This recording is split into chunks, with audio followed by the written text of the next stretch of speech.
Hi guys, ఈ particular video lesson form elements. So బేసిక్గా మనకు డ్రీమ్ వ్యూవర్లో ఈ స్క్రీన్ మీరు చూసినట్లయితే working with forms text fields. So first element అంటే మనకు ప్రతి ఫామ్లో టెక్స్ట్ ఫీల్డ్స్ ఉంటాయి. అవి ఎందుకు యూజ్ చేస్తారో కూడా ఇక్కడ నేను రాశాను. Taking inputs from the users in a text form, అందుకు యూజ్ చేస్తారు. సో ఇక్కడ ఇన్సర్ట్ మెనూలోకి వెళ్ళినప్పుడు ఇక్కడ టెక్స్ట్ ఫీల్డ్ అని ఒక ఆప్షన్ ఉంది. సో ఆల్రెడీ నేను ఫామ్ క్రియేట్ చేశాను. సో మీకు తెలిసింది ఎలా క్రియేట్ చేయాలనో. ఇన్సర్ట్లోకి వెళ్ళి ఫామ్ టెక్స్ట్ ఫీల్డ్ క్లిక్ చేసినప్పుడు ఇది అడుగుతుంది. ఐడి అనేది జేఎస్లో వాడతారు, జావా స్క్రిప్ట్. నేమ్ అనేది పిహెచ్పిలో వాడతారు. లేబుల్ అనేది ఏంటంటే మొబైల్ బేస్ అన్నమాట. మొబైల్ బేస్ ఏంటి అంటే ప్రీవియస్గా టెక్స్ట్ ఫీల్డ్లో క్లిక్ చేసి టెక్స్ట్ టైప్ చేయడం అనేది కొంచెం కాంప్లెక్స్ సిచ్యువేషన్. ఇప్పుడు ఇది ఉంది, ఇక్కడ నేను లేబుల్ క్లిక్ చేశాను అనుకోండి, ఇది యాక్టివేట్ కావట్లేదు. నేను ఇక్కడ క్లిక్ చేసి టైప్ చేయాల్సి వస్తుంది. ఐడిలో కూడా నేను క్లిక్ చేసి టైప్ చేయాలి, ఎందుకంటే ఈ విండో అనేది డెస్క్టాప్ బేస్. కానీ మనకి వెబ్ బేస్లో ఎలా ఉంటుందంటే దీనిపైన క్లిక్ చేస్తే ఇది యాక్టివేట్ అవ్వాలి. అలాంటి లింకింగ్ సింక్రనైజ్ చేయాలి అన్నప్పుడు లేబుల్ అనే అట్రిబ్యూట్ యూజ్ చేస్తారు. So ID F I R S T first name. So label ఏం చేస్తున్నానంటే ఎఫ్ఐఆర్ఎస్టి ఫస్ట్ నేమ్. సో ఇప్పుడు నేను attach label using for attribute అనేది ఓకే క్లిక్ చేయగానే మీకు నిజంగా ఇది ఫర్ అనేది ఉంది. ఇక్కడ చూడండి, label for first name label close అయిపోయింది. ఇన్పుట్లో name first name, ID first name. కానీ ఇలా చేయడం వల్ల ఏంటంటే మనకి కొంచెం ప్రాబ్లం అలైన్మెంట్లో. అందుకోసం నేను ఏం చేస్తున్నానంటే ఫస్ట్ టేబుల్ తీసుకుంటున్నాను. ఒక 10 rows 2 columns 50% ఆల్రెడీ ఇవి డిఫాల్ట్గా ఉన్నాయి. Self adding, cell spacing. So 1 okay. ఇప్పుడు నేను ఏం చేస్తున్నానంటే ఇవన్నిటినీ కలిపి ప్రాపర్టీస్లోకి వెళ్ళిపోయి, సో విడ్త్ వచ్చి 25%, సారీ, హైట్ వచ్చి 50. ఇది అలైన్మెంట్ వచ్చి టేబుల్ మొత్తం నాకు అలైన్ సెంటర్లో కావాలి కాబట్టి సెంటర్. ఇప్పుడు నేను ఇక్కడ సేమ్ ప్రాసెస్, ఇక్కడ ఈవెన్ ఫామ్స్లో దీనిపైన క్లిక్ చేసినా సేమ్ వస్తుంది. ఎఫ్ఐఆర్ఎస్టి ఫస్ట్ నేమ్, ఎఫ్ఐఆర్ఎస్టి ఫస్ట్ నేమ్. ఇక్కడ క్యామెల్ కేస్ ఫాలో అవుతాం, ఎఫ్ఐఆర్ఎస్టి ఫస్ట్ నేమ్. ఇప్పుడు నేను ఓకే క్లిక్ చేస్తే ఇలా వస్తుంది. ఇప్పుడు నేను దీన్ని తీసుకెళ్ళి డైరెక్ట్గా ఈ సెల్లో డ్రాగ్ అండ్ డ్రాప్ చేయొచ్చు. ఓకే, సో ఇక్కడ నేను మళ్ళీ సేమ్ లాస్ట్ నేమ్, సేమ్ ఇక్కడ లాస్ట్ నేమ్. ఓకే, సో ఇప్పుడు నేను దీన్ని తీసుకెళ్ళి ఇక్కడ డ్రాప్ చేయొచ్చు. So next email,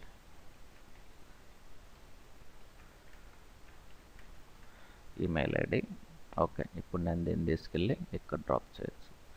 so next same anything, FATH here, father name.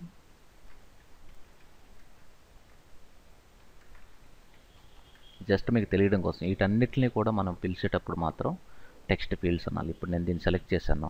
First name ఎప్పుడు కూడా మ్యాక్సిమం క్యారెక్టర్స్ 12 ఉండాలి.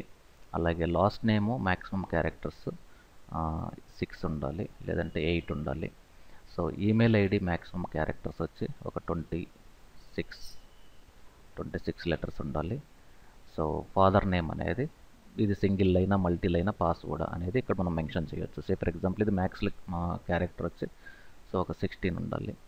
ఇక్కడ సే ఫర్ ఎగ్జాంపుల్ ఒక ఎంటర్ పాస్వర్డ్ ఉందా, సో మీకు తెలియడం కోసం చెప్తున్నాను ఇది. So select PASS password to login. ఇప్పుడు నేను ఓకే క్లిక్ చేశాను అనుకోండి. సో ఈ పాస్వర్డ్ అనేది ఫస్ట్ థింగ్ మ్యాక్సిమం క్యారెక్టర్స్ 8 ఉండాలి, ప్లస్ ఇది పాస్వర్డ్ అవ్వాలి. ఓకే, సో ఇది ప్రాసెస్. ఇప్పుడు నేను దీన్ని Ctrl+S, కానీ ఇక్కడ ఒక్కసారి మనం మాడిఫైలోకి వెళ్తే డిఫాల్ట్గా పేజ్ ప్రాపర్టీస్లో ఇది నేను 18 పెట్టాను.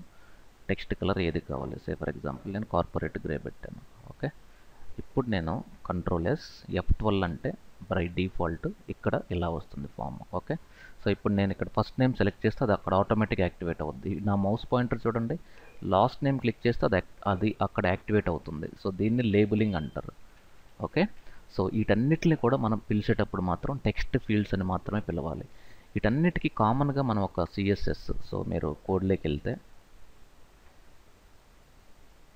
లేదంటే మీరు డిజైన్ నుండే విండోలో ఒక సింపుల్ CSS ఫైల్ని అటాచ్ చేద్దాం మనం. సో ఇక్కడ మీకు CSS, సో ఒక న్యూ CSS తీసుకొని ఇక్కడ ఒక క్లాస్, ఈ క్లాస్ పేరు వచ్చి సమ్ నేమ్ రెడ్డి అని పెడతాను. సో ఇప్పుడు ఓకే, దీని విడ్త్ ఎంత కావాలనో ఇక్కడ ఇస్తున్నాను. సో విడ్త్ వచ్చి నాకు 350, హైట్ వచ్చి 50, బార్డర్ వచ్చి స్టైల్ వచ్చి సాలిడ్, దాని కలర్ వచ్చి 1 ఇద్దాం విడ్త్. దాని కలర్ ఏది కావాలి, లైట్ కలర్, క్రీమ్ కలర్, లేదంటే వైట్ కలర్. ఓకే, ఇప్పుడు దీన్ని రైట్ క్లిక్, ఆ క్లాస్లో రెడ్డి అనేది అప్లై చేసేసాను. దీనికి కూడా రెడ్డి సెలెక్ట్, ఇక్కడ నుండి కూడా అప్లై చేయొచ్చు. Class Reddy, select class Reddy, అలాగే సెలెక్ట్ క్లాస్ రెడ్డి, అలాగే సెలెక్ట్ క్లాస్ అంటే ఒకసారి అప్లై చేసిన ఎలిమెంట్స్కి ఎన్నిటికైనా యూజ్ చేయొచ్చు. ఇన్ కేస్ మీకు ఇది ఇక్కడ చూసినట్లయితే ఇక్కడ మనకి కోడ్ ఇక్కడ వచ్చేసింది రెడ్డి అని. ఇన్ కేస్ మీకు బార్డర్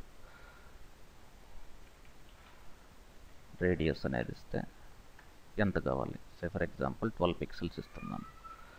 సో ఇది నాకు హైట్ వచ్చి 40 ఇద్దాం, లైక్ 40, ఇది 300 ఇద్దాం. ఓకే, ఇప్పుడు నేను కంట్రోల్ S కొట్టి మళ్ళీ F12 క్లిక్ చేస్తే వేరియేషన్ చూడండి దానికి దీనికి ఎంత ఉందో. సో ఇప్పుడు నేను మళ్ళీ బ్రౌజర్లోకి వెళ్ళిపోయి మళ్ళీ CSSలో ఈసారి నేను బార్డర్ రేడియస్ ఓన్లీ 4 ఇచ్చాను. ఇప్పుడు మళ్ళీ నేను దీన్ని ఇక్కడ రీఫ్రెష్ చేస్తే చూడండి ఎలా వచ్చిందో. ఓకే, సో ఇప్పుడు నేను దీన్ని సెలెక్ట్ చేశాను అనుకోండి, ఇప్పుడు మీకు ఇది కంట్రోల్ ప్లస్ కొడితే మీకు బార్డర్ రేడియస్ కనపడుతుంది ఇక్కడ, దీన్ని బార్డర్ రేడియస్ అంటారు. ఓకే, సో ఇప్పుడు 100%లో చూస్తే ఇది నీట్గా ఉంది చూడడం కోసం. ఓకే, సో ఈ ఫామ్ మొత్తానికి మళ్ళీ మనం వేరే బ్యాక్గ్రౌండ్ పెడితే ఇంకా మీకు ఇది అపీరెన్స్ చాలా బాగుంటుంది. ఫైన్. సో దీన్నే మనం form elements especially text fields in Dreamweaver అని పిలుస్తారు. కానీ నెక్స్ట్ కేటగిరీలోకి వెళ్తే మనకి ఆ టెక్స్ట్ ఫీల్డ్ తర్వాత మనకు చాలా ఉన్నాయి, like radio button, check boxes అవన్నీ. సో ప్రతి ఎలిమెంట్ పైన ఒక ట్యూటోరియల్ పెట్టడం వల్ల మనకి దాని గురించి డీప్గా చూడొచ్చు, దాని ప్రాపర్టీస్ని డీప్గా అనలైజ్ చేయొచ్చు. అందుకోసమే నేను ప్రతి ట్యూటోరియల్ ఒక్కొక్క ఎలిమెంట్ పైన పెడుతున్నాను. Okay, so thank you very much, stay tune, have a great day.